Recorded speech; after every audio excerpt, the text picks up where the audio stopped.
What's up, you guys? I hope you all are having an amazing Wednesday. So by the time that you guys see this video will be posted. So I'm just filming a beginning kind of video right now to reintroduce myself. My name is Anna. I've been a lash artist for 8 years this year. I believe in May, I'm not sure. I've been a lash artist for quite a while. I love and pride myself in not gatekeeping everything that I know. Again, I will be attaching all the supplies that I use on this video. Lash and the Lash supply company, if you see this, please sponsor me on my next video. If you would like to, you don't have to, but that would be amazing. You know, that would be pretty cool. Since I am learning how to edit and I'm using a new camera, the video quality might not be all that in the beginning of the video, but towards the end it does get better. In the beginning it is a little bit blurry, but you'll see for yourself. Yeah, let me know what you guys think. Make sure to comment, subscribe, share this with someone who you think would benefit from this video. And if you're a beginner lash tech or even someone who's been lashing for a while, I think it's always great to learn new techniques and learn different things from other people. I'm a big YouTuber. I love watching other people do things and learning from them. It never hurts to, you know, give something else and try, watch it, and yeah, just see what works best for you. So again, it's so nice meeting you. I'm so excited to keep sharing everything that I know with you. Bye. Okay, to begin, we're using a 45-degree tweezer and a straight tweezer, which I don't sell any longer, but any works. Now we're going to use the 0.15D Mix Vea Lash Tray. Eye pads. I prefer Nextcare tape, but any works. And your favorite lash cleanser. Now this is a glue that I use. It dries in 0.5 to 0.8 seconds. Now I'm not a big fan of priming my lashes only because I feel like cleansing your lashes really gets in there. It removes all the dirt and the excess bacteria, to be quite honest, that's been on your eyes. And it just gives you a clean slate to work on. I used to be big on priming lashes prior to attaching the lash extensions, but now I've realized, my clients have realized that this is what works best and their lash retention is amazing. So let's go ahead and wash off that lash cleanser. I cannot say this enough. Please wash your clients' lashes before every single application. You will be able to tell the difference. You will not get that text like, hey girl, all of my lashes fell out. Can I come in 3 days after they've been applied? No, I promise you they will last forever. I mean, not literally, but you know what I mean. Now we're going to go ahead and move on to applying the lashes. If you ladies would like to see a more in-depth video on how I make these lash pads work, I know that placing the lash pads, man, when I first started lashing, it was my biggest struggle. And up to this day, I still use this method and it works every single time. I think I learned this one from Yegi Beauty. I'm not too sure, but I love it. It saves me a lot of time, honestly. Now let's go into the mapping. We're going to go ahead and do a cute cat eye. We're going to do 10, 11, 12, 13, 14, and 15. We're using 0.15D. Now this is what I do every single time to get into those inner corners because I know they can be quite tricky. Even with the clients who I've had forever, I always make sure to ask, hey, are you comfortable? Is anything bugging you? If so, let me know. Now, really, if you need to pull that tape back to take out all those inner corner lashes that are hidden, do what you need to do. I like to start in the inner corners just to save me a little time and also to get the hardest part out the way because I'm not sure if to you it's the hardest part of the lash process, but to me it is still to this day. I'm begging y'all to please don't come for my nails. I know they look a hot mess. I removed my old ones and yeah, I was in between sets, but let's get into this classic set. Where do I place the extension on the lash? So in the inner corner, I prefer closest to the nose. For example, if I'm placing a lash on the right eye in the inner corner, I place the lash extension on the left side of the natural lash. In the direction, the placement of the lash should be facing the nose. So the end of the lash extension should be pointing towards the nose. And I'll show you here, see how even after I place the lash, I tug, move, and adjust it to mold it in the direction I like for it to face. Focus on attaching the root, the base of the lash extension onto the natural lash. Now maneuver the top of the lash. You see how this one, it wasn't really placed in the direction that I wanted it to go, which is towards the nose. I removed it and reapplied it. The reason why you need to place the lash extension facing towards the nose is because you want to cover up any gaps in between the start of that lash line and the inner corner. Sometimes it can look a little wonky if the lashes are going straight up and there's nothing there to cover it. Now as we continue the lash and go towards the middle, the center of the eye and the outer corner, I will go ahead and explain to you as well what direction that those lashes should be facing. Everything I do on one eye, I do to the other. I switch from left to right. It also helps with assuring your sets are coming out symmetrical. When I first started lashing, I remember being extremely excited to see the end result. And once I did, the left eye was longer than the right eye. It was embarrassing now that I think about it, but it's okay. So I learned to work on both at the same time to have them look a little bit more like twins and not sisters. Now, as we begin lashing towards the center, I'm going to show you this technique that has helped me so much and it saves me so much time. In my first lash class, I was taught how to pluck a natural lash out, and not literally. You will see what I mean as we go further along the video. I will break down this technique a couple times throughout the video. That way you have a better way of understanding it. Not to where you just watch it once, to where it's repetitive and you understand it after a few times. If you are struggling with your isolation and getting that one lash, I would suggest that you sit there and practice on the mannequin over and over again, isolating one lash at a time.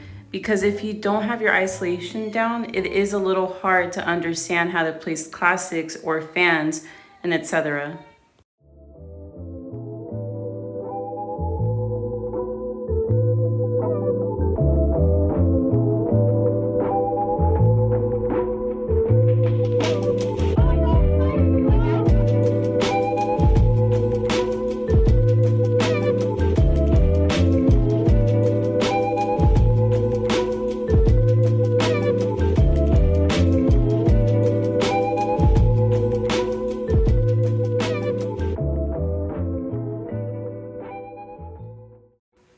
Let's go ahead and go over the technique I was mentioning earlier.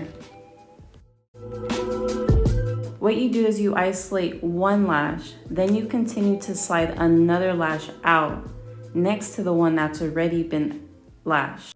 Then you lash a new isolated one and repeat. So you basically isolate the lash, the natural lash, pluck out a lash right beside it, isolate another lash, and repeat. Now, as you isolate, you place that lash extension, let it dry a second or so, then take out another lash right beside it and lash that one as well.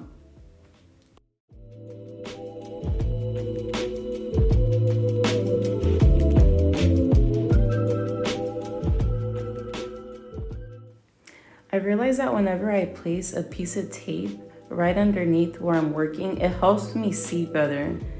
That white on black is amazing. It gives you a better visual.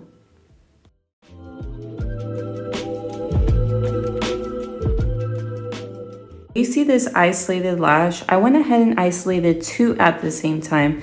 Now the only time that you want to do this is when you know for sure that you can see those two lashes completely separated. Now, I just want to let you know that I didn't really understand how to do this technique until maybe about 2 to 3 months into lashing. That's whenever I started really incorporating it.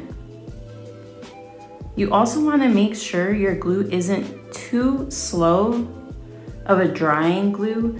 Mine dries in about 0.5 to 8 seconds, But if you're a beginner, I'd recommend a 2 to 3 second glue. Let's continue. Isolate, lash, and repeat. With the amount of lashes that you are most comfortable with, you don't want to take out too much where you're getting stickies and then you're having to have them all crowded up, and unsticking them, that's the worst. When I lash a couple lashes at a time, I do triple check that the natural lashes are not stacked on top of each other or too close together, and if they are, it'll just turn out into a mess. They'll all be stuck together. Something that I find really unique about your lashes is that there are layers. So your natural lashes have layers. Usually they consist of 3 to 4 layers. I rotated the video to give you a visual on how it looks. Here you can see me lashing the bottom, then middle layer, and at the last, the top. If you'd like a more in-depth and detailed video on understanding layers, please let me know in the comments. Now we're on to lashing the center of the eye, and notice how in placing the lash extensions, we're placing them straight up towards us. They're not leading in towards the left or the right, they're going straight up. So this will ensure that whenever your client opens their eyes, the center placement of the lash extensions will not cause the outer corner of their eyes to droop. And I think that's whenever we really mess up, is whenever we start leaning those lashes on the center towards the outer eye. So let's place them straight up again towards us. I strongly believe it's also important to note that it's completely normal for you to take 3+ hours when you first learn how to lash, especially with classics. Doing classics is very tedious and it requires a lot of practice and detail. I've been lashing for going on 8 years and I can still take anywhere between 1 hour and 45 minutes up to 2 hours and 30 minutes. But once you get classics down, all your other sets plus isolation becomes easier like butter. Again, I'm right there with you, sister. I still watch how to make volume fan videos. I love to educate myself because I feel like there's so much out there that you can learn. Once you stop learning, you stop improving, you get bored, you do the same thing every single day. So I just feel like learning new things really encourages you to keep going. Let your client know that if she has a lot of lashes, her lash extensions, her lash set will look much fuller. But if she has little to none, it's very hard for them to look full. And I would advise that you suggest something more like a wet set or a light volume. You want to be switching out your glue at least every 40 minutes. I would say every 30 to 40 minutes. Once the consistency of your glue starts becoming a little tacky and thick, that's when you know you have to switch it out. What are classic lash extensions? So classic lash extensions is applying one extension to one natural lash. It's perfect for someone who doesn't really wear makeup or is not much of an eyelash extension wearer. Refills are usually recommended every 2 to 3 weeks. Your natural lashes do shed, so that means that refills are required. There are a variety of lash diameters, in other words, thickness to the lash extensions. So for classic lash extensions, there are 0.10, 0.15, 0.20, and 0.25, as well as 0.18 and numbers in between. 0.10 being the thinnest in diameter and 0.25 being the thickest. I would recommend you start with something lighter, maybe 0.10, 0.15. You do not want to do or make the big mistake that I did when I first started lashing. I would use classic lashes to create volume fans. Classic lashes should stay within the range of classic lashes. For example, if there's a 0.10, yes, you can create a fan out of that, but should you? I'm not so sure. I would not recommend it or suggest it. I would use 0.10 to 0.25 to only 1:1 ratio, meaning one lash extension to one natural lash. Now any number below 0.10, 0.7, 0.3, 0.5, those are perfect for any volume or mega volume sets, even wet sets and etc. But I would stay within the classic diameter range, which is between 0.10 and 0.25.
Alright guys, so this is the end result. I am so happy to finally drop this video for you.